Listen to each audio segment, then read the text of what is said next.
નમસ્કાર, પ્રોપર્ટી ગુરુમાં આપનું સ્વાગત છે. હું છું ઝરણા અલકંટી અને આજે આપણે જે ખાસ વાત કરવાના છે, ખાસ તો આપણે 2025ના નવા વર્ષની શરૂઆત થઈ ચૂકી છે. આપણે પાછલા એપિસોડની અંદર પણ 2024નું વર્ષ કેવું રહ્યું, 2025નું વર્ષ કેવું રહેવાનું છે એની વાત કરી છે. થોડી વાત આપણે આ એપિસોડની અંદર પણ કરીશું અને ખાસ કરીને આજે આપણે મુંબઈના રિયલ એસ્ટેટ એટલે કે મહારાષ્ટ્રના રિયલ એસ્ટેટ અને ગુજરાતના રિયલ એસ્ટેટ આ બંનેને સ્પર્શવાની કોશિશ ખાસ કરવાના છે. કયા રીઝન્સ એવા રહ્યા છે કે અફોર્ડેબલ હાઉસિંગ 2024ના વર્ષમાં થોડું પાછળ પડી ગયું છે, આગળ કઈ રીતનું ટ્રેન્ડ રહી શકે, આ તમામ અંગે આપણે ખાસ ચર્ચા કરવાના છે.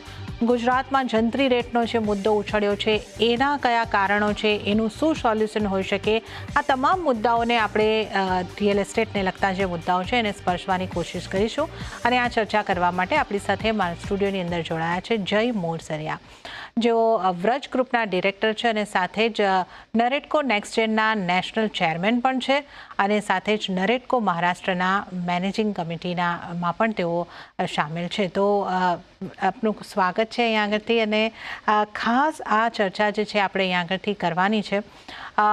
જે રીતે મેં અહીંયા આગળથી જયભાઈ વાત કરી કે એક આ વર્ષની આપણે ખાસ વાત કરવી છે, તો જે રીતના આંકડાઓ આપણે આવતા જોયા, લોન્ચ વધારે પેન ઇન્ડિયાની જો આપણે રિયલ એસ્ટેટની વાત કરીએ તો વધીને આવ્યા છે, પ્રોપર્ટીની કિંમતો જે છે એ પણ સરેરાશ તો આપણને વધતી જ દેખાય છે અને સેલ્સના આંકડા ખાસા એવા આપણને વધીને આવતા દેખાયા છે. પછી ઇલેક્શનનું વર્ષ હતું, બીજા અમુક કારણો હતા, આમ છતાં દેખાવ જે છે, પરફોર્મન્સ જે છે રિયલ એસ્ટેટનું આ તમામ મામલાઓથી તો સારું જ રહ્યું છે.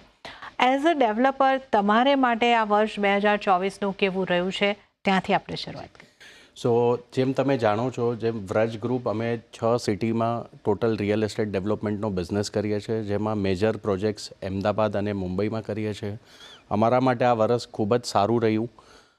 મેજર અમારું ફોકસ પ્રોજેક્ટ એક્વિઝિશન પર રહ્યું. સાથે સાથે અમે 3 પ્રોજેક્ટ મુંબઈમાં અને 1 પ્રોજેક્ટ અમદાવાદમાં અમે કમ્પ્લીટ બી કર્યા. જે 2024માં અમે પ્રોજેક્ટ એક્વાયર કરેલા છે એમનું હવે એક્ઝિક્યુશન સ્ટાર્ટ કરવા જઈ રહ્યા છે, જેમાં 5 રેસિડેન્શિયલ પ્રોજેક્ટ જે વેસ્ટર્ન સબર્બ અંધેરી જૂ એરિયામાં છે, એક કમર્શિયલ પ્રોજેક્ટ છે અને એક લક્ઝરી પ્રોજેક્ટ સાઉથ મુંબઈમાં છે. તો આ પ્રોજેક્ટો સાથે અમે અમારું 2025નું વર્ષ શરૂ કરવા જઈ રહ્યા છે. વી આર હોપફુલ અને સારું એક્સપેક્ટેશન છે કે એ પ્રોજેક્ટ ટાઈમલી સારા સેલ્સ ફિગર સાથે અમે ક્લોઝ કરીને આગળ વધશું. જેમ તમે જાણો છો, અમારું આ 3rd જનરેશન છે રિયલ એસ્ટેટ ઇન્ડસ્ટ્રીમાં, પણ ટાઈમ સાથે જે ઇનોવેશન લઈ આવવાનું હતું એ અમે 3rd જનરેશન અમારા ગ્રુપમાં લઈ આવ્યા છીએ. અને જે ટેકનોલોજીને ઓનબોર્ડ કરવાની હતી, જેના પર અમે કાફી ડિટેલિંગમાં કામ કરેલું છે, જે સિસ્ટમથી આજથી 5 વર્ષ પહેલાં કે 15 વર્ષ પહેલાં કામ થતું હતું, જેમ કે ફાધર સાથે, અંકલ સાથે મારી વાત થતી હોય તો એમના ટાઈમ પર એવું હતું કે બોર્ડ લગાડ્યું ને ફ્લેટ્સ વેચાઈ જતા, પણ હવે એ ટાઈમ નથી રહ્યો. અમારે પ્રોજેક્ટ ડિઝાઇન કરતાં પહેલાં મારું એજ ગ્રુપ શું છે, મારા કસ્ટમર કોણ છે, એના પર મારે વર્કઆઉટ કરવું પડે છે ને એના પછી અમે કોઈ ડિઝાઇન પ્લાન કરતા હોઈએ છીએ. એનાથી બિયોન્ડ જ્યારે અમે પ્રોજેક્ટ લોન્ચ કરતા હોઈએ છીએ ત્યારે ડિજિટલ માર્કેટિંગનો રોલ ખૂબ જ ઇમ્પોર્ટન્ટ થઈ ગયો છે કે મારે મારા કસ્ટમરને કેવી રીતે ટાર્ગેટ કરવા છે અને પ્રોપર મારી લીડ સુધી કેવી રીતે પહોંચવું છે, એ જર્ની આખી અમે રેડી કરી છે અને વી આર હોપફુલ કે 2025નું વર્ષ બી ખૂબ જ સારું જશે, જેવી રીતે 24નું અમારું ગયું છે. જી, તો as a Vraj group, as a developer તમારું આ વર્ષ સારું ગયું છે. એક ઓવરઓલ માત્ર તમારા ગ્રુપ માટે નહીં પણ આમ રિયલ એસ્ટેટ સેક્ટરને આપણે જ્યારે અહીંયા આગળથી વાત કરીએ છીએ તો આ વર્ષને કેવી રીતે મૂલવો છે, અને આ જે મુદ્દો તમે કીધો એ ઘણો જ મહત્વનો મુદ્દો છે. એક રિસન્ટ એપિસોડની અંદર પણ મેં આ ચર્ચા કરી હતી કે આ ખાસો મોટો ફેરફાર છે, કારણ કે જે રીતે આપણે જે તમે પણ ઉદાહરણ આપ્યું કે પહેલાં ખાલી એક હોર્ડિંગ્સ લગાવવાથી જ માર્કેટિંગ થતું હતું, હવે માર્કેટિંગની આખી પદ્ધતિ બદલાઈ ગઈ છે, ધરમૂળથી ફેરફાર આવ્યા છે અને ટેકનોલોજી અહીંયા તો આવી જ છે માર્કેટિંગ અને સેલ્સની અંદર. અમુક ટેકનોલોજી કન્સ્ટ્રક્શન સાઇટ પણ આવી રહી છે અને ઘણી બધી આવવાની બાકી છે.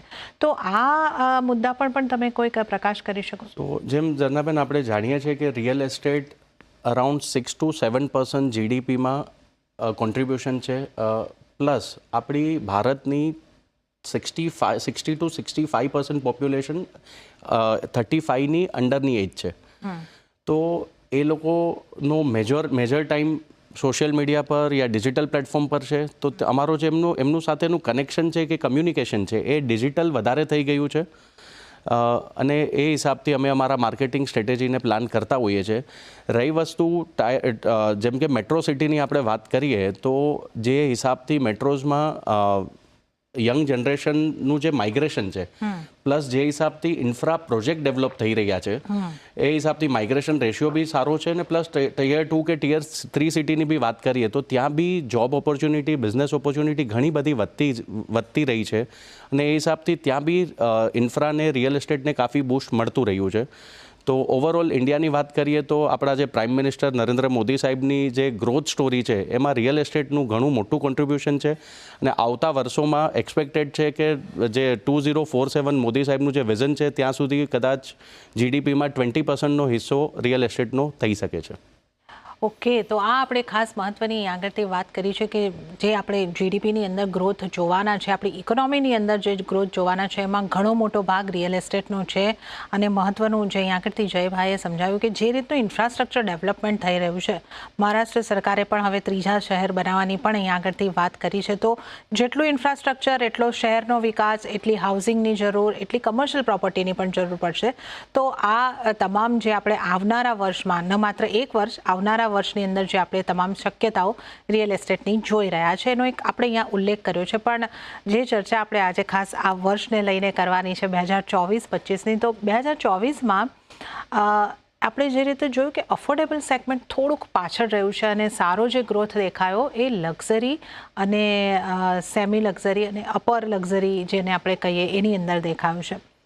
ખાસ એ સમજવું હતું કે ખાસ કરીને મુંબઈમાં અફોર્ડેબલ સેગમેન્ટ છે એને ખાસા એવા પડકારો, ચેલેન્જીસ જેને આપણે કહીએ છીએ એ છે.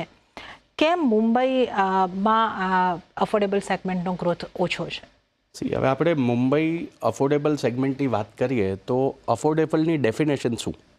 જેમ કે મુંબઈમાં એવરેજ ટિકિટ સાઇઝ છે ફ્લેટની એ અરાઉન્ડ 1 થી 1.5 કરોડની વચ્ચેનો ફિગર છે. એની નીચેના 1 BHKના બી ઘર નથી. First thing. સેકન્ડ થિંગ આપણે વાત કરીએ તો નાઇટ ફ્રેન્ક ઇન્ડિયાનો અફોર્ડેબિલિટી ઇન્ડેક્સ હતો જેનું એવું કહેવાનું છે કે ઇન્કમ વર્સિસ EMIનો રેશિયો આપણે કરીએ તો મુંબઈમાં એ 50% છે. જે ટોપ 8 મેટ્રો સિટીઝ છે એમાં સૌથી વર્સ્ટ છે. તો લોકો જે કમાઈ છે, ફોર એક્ઝામ્પલ 5 લાખ રૂપિયા માણસ જેની સેલરી છે એ માણસનું 2.5 લાખ રૂપિયાની ઇન્કમ EMIમાં જાય છે. તો અફોર્ડેબિલિટીનો કોઈ ક્વેશ્ચન આવતો નથી આ ફિગરમાં, જેમાંથી આપણા 90% લોકો માઇનસ થઈ જાય છે અફોર્ડેબિલિટીમાં. જે હિસાબથી આપણે રેન્ટલ સાઇડ ને વધારે સાઇડ યંગ જનરેશન વધારે શિફ્ટ થઈ રહીએ છીએ એવું દેખાય છે. First thing. સેકન્ડ થિંગ આપણે વાત કરીએ તો જે મુંબઈમાં આપણા પ્રીમિયમ ને FSI ને એના જે અમે ગવર્મેન્ટને એઝ અ ડેવલપર ઓથોરિટીઝને અમે જે પેમેન્ટ આપીએ છીએ, જે ઓફિશિયલી એમને પ્રીમિયમ આપીએ છીએ, અલગ અલગ 20-30 ટાઈપ્સના પ્રીમિયમ છે, development charges, open space deficiency, staircase premium, FSIના જે ચાર્જીસ આપીએ છીએ એ ફિગર ઓલમોસ્ટ પ્રોજેક્ટ કોસ્ટના 30 to 35% થઈ જતા હોય છે. એટલે મુંબઈમાં અફોર્ડેબલ સેગમેન્ટમાં આપણે સમજો વેસ્ટર્ન સાઇડ યા સેન્ટ્રલ સાઇડ કોઈ લાસ્ટના સબબમાં બી જઈએ કે જ્યાં 20,000 થી 25,000 રૂપિયા પર સ્ક્વેર ફીટનો કાર્પેટનો રેટ છે અને એના હું 30 to 35% બી ગણું છું તો અરાઉન્ડ 6,000 to 9,000 સ્ક્વેર ફીટ તો હું ગવર્મેન્ટને આપું છું officially. First thing. Second thing, જે કન્સ્ટ્રક્શન કોસ્ટ છે એ મારી 4,000 5,000 જેવી લાગવાની જ છે. તો અફોર્ડેબિલિટીનો કોઈ ક્વેશ્ચન મુંબઈમાં રહેતો નથી. એટલે આના માટે આઈધર અર્બન એરિયા માટે યા સ્પેશિયલી મેટ્રોઝ માટે ગવર્મેન્ટ આવી કોઈ સ્કીમ લઈ આવે કે જ્યાં લોકોને એકચ્યુઅલમાં બેનિફિટ થઈ શકે, એકચ્યુઅલ કસ્ટમર સુધી આ બેનિફિટ પહોંચી શકે તો મુંબઈ જેવા મેટ્રોઝમાં અફોર્ડેબિલિટી આવી શકે એવું અમારું માનવું છે. આઈધર આ પ્રીમિયમ કમ કરે, એના આઈધર કોઈ નવી સ્કીમ લઈ આવે અર્બન એરિયા, મેટ્રોઝ એરિયા માટે.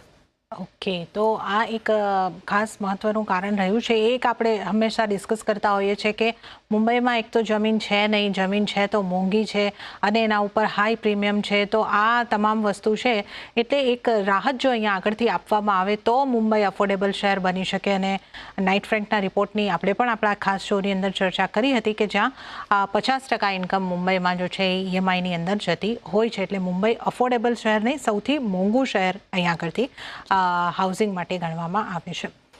તમે ગુજરાતમાં પણ કાર્યરત છો, તો એક તો મારે ખાસ એક મોટું IFSIની વાત નીકળી છે અને પ્રીમિયમ્સની જ્યારે વાત નીકળી છે, તો ખાસ એક મોટું એ સમજવું હતું, તમે મહારાષ્ટ્રમાં, મુંબઈમાં પણ કાર્યરત છો અને ગુજરાતમાં પણ કાર્યરત છો. ઘણી બધી વાતો કરું છું, પણ આ સવાલો અહીંયા આગળ પહેલાં લઈ લઉં છું કે આ બંનેની અંદર કામ કરવામાં કેટલું તમને ડિફરન્સ આવે છે. એટલે ઇન ગવર્મેન્ટનો સપોર્ટ, પછી પોલિસીના હિસાબથી હોય કે ઇઝ ઓફ ડુઈંગ બિઝનેસના હિસાબથી હોય, બંનેમાં તમે રિયલ એસ્ટેટ ક્ષેત્રે જ કામ કરો છો, પણ કેટલો ડિફરન્સ છે મુંબઈના રિયલ એસ્ટેટમાં અને ગુજરાતના રિયલ એસ્ટેટ? આપણે ગુજરાત રિયલ એસ્ટેટની વાત કરીએ તો 2024નું યર એક સ્ટેબલ અને સ્ટ્રોંગ ગ્રોથવાળું યર રહ્યું અમારા માટે. અમદાવાદ, સુરત જેવા સિટીઝમાં રેસિડેન્શિયલ ગ્રોથ બહુ સારો રહ્યો, કમર્શિયલ ઓકે પરફોર્મ થયું, પણ રેસિડેન્શિયલ ગ્રોથ ઓવરઓલ ખૂબ જ સારો રહ્યો. પ્લસ ગુજરાત ને અમદાવાદ સ્પેશિયલી ઓલિમ્પિકનું હોસ્ટ કન્ટ્રી બનવા જઈ રહ્યું છે, જે માર્ચ સુધીમાં કદાચ ઓફિશિયલી એ બિડ ઇન્ડિયાને અલોટ થઈ જવી જોઈએ એવું હોપફુલ છે આપણી સેન્ટ્રલ ગવર્મેન્ટને, ઇવન ગુજરાત સ્ટેટ ગવર્મેન્ટ. તો એને લાગીને બહુ બધા ડેવલપમેન્ટ થવા જઈ રહ્યા છે. જેમ કે આપ જાણો છો, ઓલિમ્પિકની વજહથી 6 સ્ટેડિયમ આવે છે ત્યાં ગુજરાત અમદાવાદમાં. બીજું એક લોકો unique concept ring of unity કરીને ડેવલપ કરી રહ્યા છે, જેના હિસાબથી 6,000 કરોડનું ગુજરાતમાં, અમદાવાદમાં ઓલિમ્પિકને લઈને ઇન્ફ્રાનું ઇન્વેસ્ટમેન્ટ થવા જઈ રહ્યું છે. તો એને રિલેટેડ આજુબાજુમાં કાફી ડેવલપમેન્ટ છે. નવા ટીપી બી એક્સપેક્ટેડ છે આ પર્ટિક્યુલર ઓલિમ્પિકને હોસ્ટ કરવા માટે. એક રહી વસ્તુ આ ફ્યુચરિસ્ટિક ડેવલપમેન્ટની. રહી વસ્તુ ગુજરાત ડેવલપમેન્ટની, તો એકચ્યુઅલ આપણે સિંગલ વિન્ડોઝ અપ્રુવલ સિસ્ટમ કહીએ, એ ગુજરાતમાં સંભાવ અમને એક્સપિરિયન્સ થાય છે કે થઈ રહ્યો છે. અમે ફાઇલ પુટઅપ કરીએ, એના વિધિન 2 to 3 months અપ્રુવલ અમારી પાસે અવેલેબલ હોતી હોય છે. રહી વસ્તુ પ્રીમિયમની વાત કરીએ આપણે ગુજરાત રિયલ એસ્ટેટની, તો પ્રીમિયમ જેમ કે અહીંના અમે કોઈ બી પ્રોજેક્ટમાં જેમ મેં તમને ફિગર કીધો 30 to 35% જેવું ઓથોરિટીઝને, ગવર્મેન્ટને અમારા પ્રીમિયમના અકાઉન્ટ પર પૈસા જતા હોઈએ છે, જે ગુજરાતમાં એ ફિગર 5 to 10% છે. યસ, તો એક પ્રીમિયમમાં ફરક છે, ઇઝ ઓફ ડુઈંગ બિઝનેસ છે, ત્યાં સિંગલ વિન્ડો અપ્રુવલ છે. એમાં આપણે 100% મહારાષ્ટ્ર ગવર્મેન્ટને કે કોઈ ઓથોરિટીઝને બ્લેમ કરવા કરતાં મુંબઈનું ડેવલપમેન્ટ બી સમાવ એવું થયું છે. મુંબઈમાં રીડેવલપમેન્ટ પ્રોજેક્ટ્સ વધારે છે, તો કોમ્પ્લેક્સિટી બહુ વધારે છે મુંબઈમાં. તો બી સરકાર અગર ચાહે તો બહુ બધું સપોર્ટ કરી શકે છે રિયલ એસ્ટેટ ઇન્ડસ્ટ્રીને બૂસ્ટ કરવા માટે. અને જેમ આપણે તમારા પ્લેટફોર્મ પરથી બી ઘણી બધી વાર વાતો થઈ કે ફાઇનાન્શિયલ હબ જે મુંબઈ છે એ સંભાવ ગુજરાત સાઇડ શિફ્ટ થતું જોવા મળી રહ્યું છે. જો ગવર્મેન્ટ નેક્સ્ટ 5 yearsમાં, જે ગવર્મેન્ટને બહુ સ્ટેબલ ગવર્મેન્ટ મળી છે મહારાષ્ટ્રને, એ 5 yearsમાં જો એના પર વર્કઆઉટ નહીં કરે તો એ દિવસો દૂર નથી જે મુંબઈ ફાઇનાન્શિયલ હબ હતું એ કદાચ અમદાવાદ કે ગિફ્ટ સિટી શિફ્ટ થઈ જાય નેક્સ્ટ 5 to 10 yearsમાં. સો અમારી બહુ બધી એક્સપેક્ટેશન છે આ નવી ગવર્મેન્ટ, મહારાષ્ટ્ર ગવર્મેન્ટ પાસેથી, કે મુંબઈની જે ફાઇનાન્શિયલ હબનું સ્ટેટસ છે એ રિટેન કરે ઇન્ડસ્ટ્રીને બૂસ્ટ કરીને. અને હવે ગુજરાતનો જે જંત્રીનો મુદ્દો છે એ વર્ષના અંતના ભાગમાં ખાસો આપણને ઉઠતો જોવા મળ્યો, કે જે એક સૂચિ બહાર પાડવામાં આવી છે, એના પર અત્યારે સરકારે જંત્રીમાં ખાસો એવો મોટો વધારો સૂચવ્યો છે, પણ એને લઈને પ્રશ્નો ઊભા થયા છે અને સૂચનો મંગાવવામાં આવ્યા છે. ઓનલાઈન, ઓફલાઈન સૂચનો લેવાની વાત કરી છે. હવે એ બધું ચાલી રહ્યું છે, પણ આ આખો મામલો શું છે? જંત્રીમાં આટલો મોટો વધારો કેમ સૂચવાયો અને કઈ રીતની આટલો મોટો વધારો કેમ સૂચવાયો અને શા માટે આટલી જલ્દી જંત્રી વધારવાની આ વખતે સરકારે પહેલ કરી છે? આપણે ગુજરાતમાં જંત્રી, જેને આપણે એન્યુઅલ સ્ટેટમેન્ટ ઓફ રેટ્સ કહેતા હોઈએ છીએ, એની વાત કરીએ તો 2023માં ફર્સ્ટ ટાઈમ એ ઇન્ક્રીમેન્ટ આવ્યું, જે 10 થી 11 વર્ષ પછી ગુજરાત સરકારે એના પર વધારો કર્યો. એટલે એ જે 11 વર્ષનો ગાળો હતો એમાં કોઈ જંત્રી જે 10 વર્ષ પહેલાં હતી એ જ 2023 સુધી ચાલતી હતી, ફર્સ્ટ થિંગ. એટલે 10 વર્ષમાં જેમ આપણે મુંબઈમાં એવરી યર કાંઈ ને કાંઈ જંત્રીમાં વધારો થાય છે, રેડી રેકનર રેટમાં વધારો થાય છે, એ ગુજરાતમાં થયો નહોતો. એટલે 23માં ફર્સ્ટ તો જંત્રી બધી એમ ગવર્મેન્ટે ડબલ કરી નાખી. એટલે એમાં એ ટાઈમે બી થોડા પ્લસ માઇનસ બધાના રિસ્પોન્સ રહ્યા, પણ સમાવ દેટ વોઝ નીડેડ. એના પછી વાત કરીએ આપણે તો 23 પછી પાછું 24માં વધારો કેમ? તો ગુજરાત ગવર્મેન્ટે property valuation, actual market rate ને સાયન્ટિફિક મેથડથી આખો સર્વે કરાવ્યો અને એમાં બી તમે જોશો તો જંત્રીના જેટલા રેટ છે એ એમને પોર્ટલ પર અપલોડ કરેલા છે કે આ અત્યારના એક્ઝિસ્ટિંગ જંત્રી છે એની સામે અમે આ વધારો પ્રપોઝ કરીએ છીએ. એટલે હજી એ વધારો ઇમ્પ્લિમેન્ટ થઈ નથી ગયો. હવે બીજી એક વાત કરીએ તો આ જંત્રી વધારાથી શું ફાયદો થશે ને શું નુકસાન થશે એની આપણે વાત કરીએ તો જેટલી ઇન્ફ્રા પ્રોજેક્ટ્સ માટે યા ગવર્મેન્ટના પ્રોજેક્ટ્સ માટે જેટલા ફાર્મર્સની કે લેન્ડ ઓનરની જગ્યાઓ એક્વાયર થાય છે એ લોકોને વળતર બી એ હિસાબથી મળશે તો એ લોકો માટે ફાયદો છે. અને as a real estate developer અમે અમારી વાત કરીએ તો અમારા માટે હાઉસિંગ પ્રાઇસ છે એ થોડા વધી શકે છે બિકોઝ અમારી FSI અમારા પ્રીમિયમ્સ બધા જંત્રીથી લિંક છે. તો આવું અમારો એક મિક્સ રિસ્પોન્સ આવેલો છે. અને લાસ્ટ અમે તમને કદાચ આપણે વાત થઈ હશે લાસ્ટ વીક અમે મુખ્યમંત્રીને ભૂપેન્દ્રભાઈ પટેલ જે આપણા ગુજરાતના મુખ્યમંત્રી છે એમની સાથે નરેટકોનું એક આખું પ્રેઝન્ટેશન લઈને તમે ગયા હતા તો શું પ્રતિભાવ મળ્યા એમને શું તમને કોઈક બાહેધરી કે કંઈક? જી તો અમારો નરેટકો ગુજરાતનો પ્રોપર્ટી એક્સપો હતો ત્યાં એઝ અ ચીફ ગેસ્ટ અમારું ઇન્વિટેશન એમને એક્સેપ્ટ કરેલું અને જંત્રી માટે અમે પર્ટિક્યુલર એક 1-to-1 અમે એમની સાથે ડિસ્કશન કરેલું. નો ડાઉટ અમે રાઇટિંગમાં બહુ બધા પ્રેઝન્ટેશન આપેલા બી તો ખૂબ જ પોઝિટિવ રિસ્પોન્સ એમની ભૂપેન્દ્રભાઈ પાસેથી રહેલો.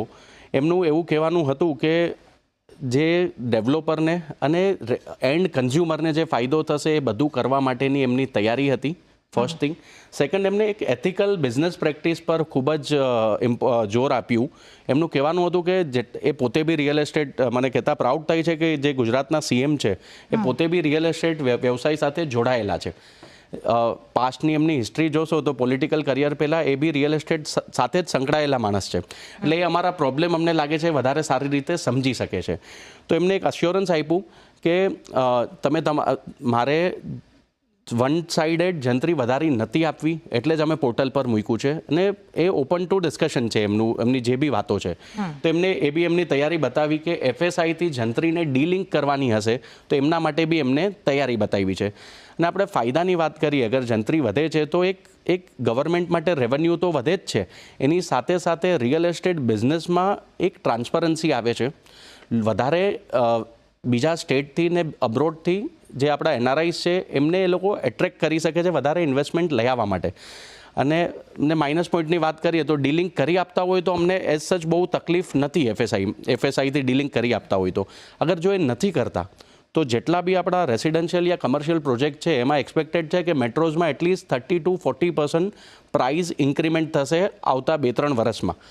અને બીજી એક તકલીફ એ થઈ શકે કે જેટલા પ્રોજેક્ટ્સ ચાલુ થઈ ગયા છે યા એક્વાયર થઈ ગયા છે એની આખી કોસ્ટિંગ ચેન્જ થઈ જશે તો એક મેજર તકલીફ આવી શકે એવું દેખાય છે. 30%ની કિંમતો વધશે એ તમામ જે આ ચર્ચા શરૂ થઈ છે ત્યારથી હું જેટલા પણ